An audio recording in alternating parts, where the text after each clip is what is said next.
As members of the Church of Jesus Christ of Latter-day Saints, we have a seemingly endless list of responsibilities. We have responsibilities to our spouses or significant others, our children, our family, our friends, our employers, our callings, and not the least of which is the responsibility we have to the Lord. We also have an obligation to be responsible citizens. Where does it end? The 12th Article of Faith states, "We believe in being subject to presidents, rulers, magistrates, in obeying, honoring, and sustaining the law." Most of us remember where we were when we first heard of a place called Columbine, Colorado, or Sandy Hook Elementary School in Newtown, Connecticut. There have been major headlines made in cities such as Charleston, Houston, Atlanta, and Los Angeles. These incidents include shooters causing widespread panic, injury, and death. Actively protecting self and family is becoming more and more a necessity and a topic that must be openly discussed.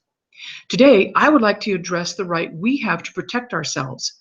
The right is guaranteed to us by the Second Amendment of the United States Constitution. It is the right to bear arms. In a book published by Barnes & Noble titled "The Constitution of the United States of America and the Selected Writings of the Founding Fathers," it reads, "A well-regulated militia being necessary to the security of a free state, the right of the people to keep and bear arms shall not be infringed." Where do you stand on this issue? Here are some things to think about.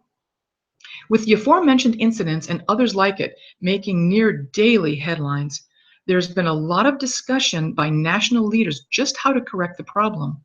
Some are in favor of limiting the general population's access to guns and ammunition.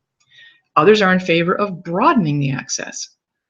Opponents say the right to bear arms only applies to law enforcement and the military. Still more think the solution is to take the guns away from citizens entirely.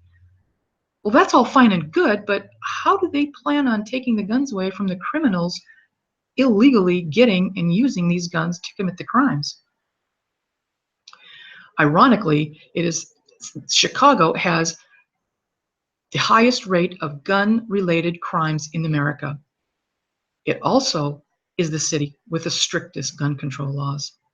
I'm not convinced that the criminals committing these crimes are so concerned about the legalities of gun ownership. Taking guns away from those legally entitled to have them is not the proper solution. I'm in favor of obeying the laws of our lands.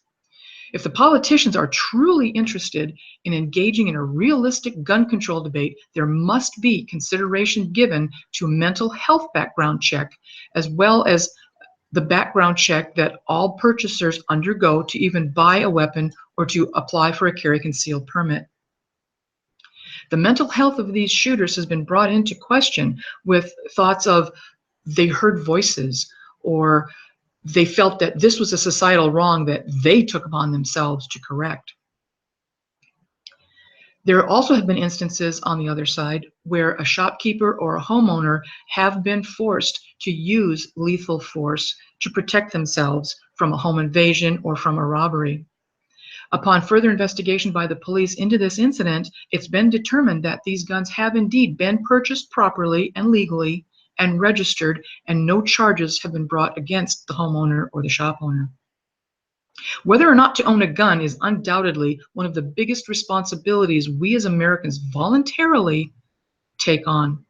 It is not a decision that can be made lightly or considered frivolously. Rather, it should be a matter of conscious thought and much prayer and fasting.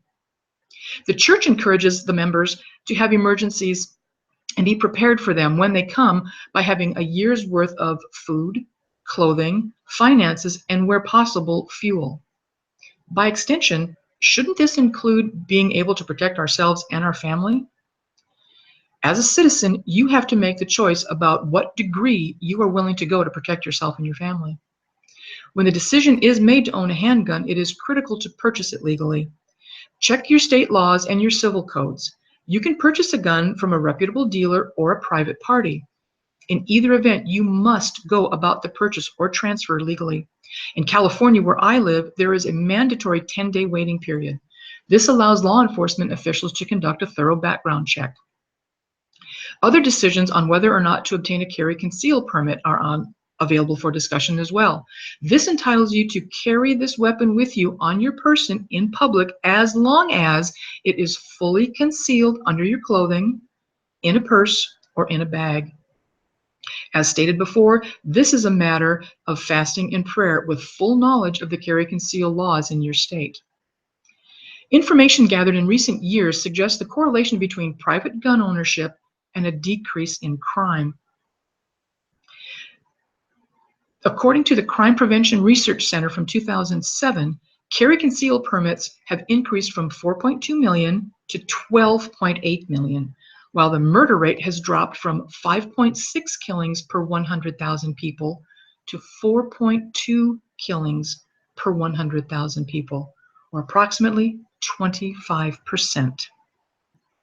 Liberty Firearms Training, in a blog from May 2013, indicated criminals now fear being shot by a private citizen more than they fear being shot by local police. However, you do not have to be afraid. A good place to start is a local gun range.